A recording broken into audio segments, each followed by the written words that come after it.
We have the iPad, people. I got a hands-on with the device 2 days before it launches. Plus, eBay rolls out a new fashion site and how the web is celebrating April Fools. It's Thursday, April 1st. I'm Natalie Del Conte, and it's time to get loaded.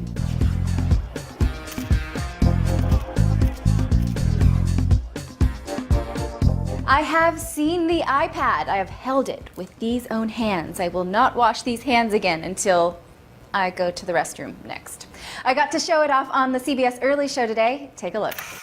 Apple's Ladies and gentlemen, anticipated iPad. look at this. It is the Apple iPad. No, this is very cool. What's the big deal? You know, it's one of those things where we just haven't seen anything like this before. It's a cross between a notebook and a phone. So I think it's going to be really great for cooking in the kitchen. Look at this app from Epicurious. It's got recipes here. You can find something for Easter brunch. Keep it with you in the kitchen.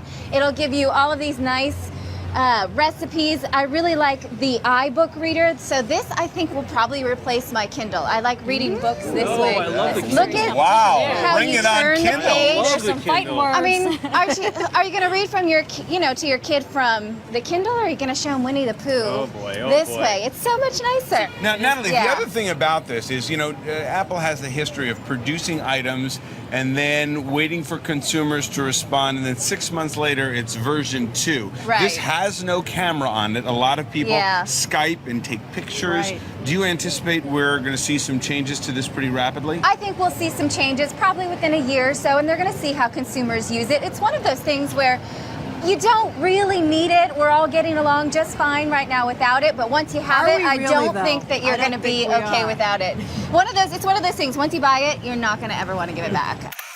And in case you've been under a rock, the iPad launches on Saturday. We will have extensive coverage here on CNET.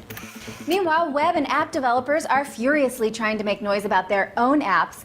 Flickr has announced an HTML5 version of its site for iPad, which will play Flickr videos. Also, Netflix will have an app that will let you stream your movies, which is very cool. We're expecting Hulu will probably do something similar in an app, since you can't play flashed videos in the iPad Safari browser. Apple reps told me this morning that there will be thousands of apps specifically designed for iPad when it launches on Saturday.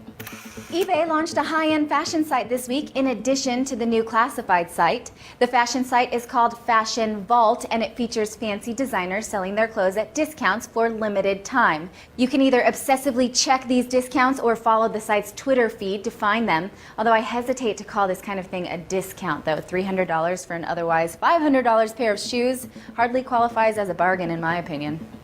The Verizon Wireless App Store has finally launched. This is the store called VCast Apps. The only phone to have it is the BlackBerry Storm 2 for now, but other RIM BlackBerries will have it soon enough. This is slightly confusing because it will compete with RIM's own BlackBerry App World, but I guess 2 app stores is better than 0. YouTube is rolling out what they are calling one of the biggest redesigns in YouTube history. Some highlights are that you'll be able to see more videos on top of the player. There will also be a horizontal grid of all videos uploaded by the user in question, and you won't have to reload the pages to browse through videos while online because of the site's new Ajax design. We may also see more emphasis on channels and subscriptions. As of 1 a.m. Central Time, Google officially changed its name to Topeka.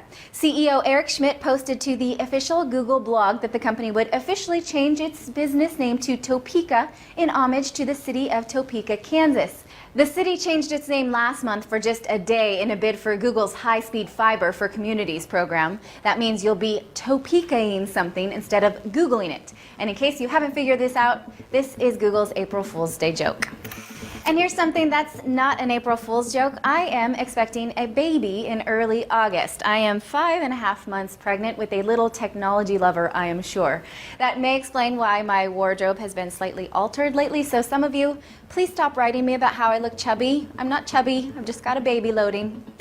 Those are all your headlines for today, and that wraps up your week of getting loaded. But stay tuned to CNET and CBS all this weekend for all things iPad. We will be working furiously for you. Thank you for watching. I'm Natalie Del Conte with CNET TV, and you've just been loaded.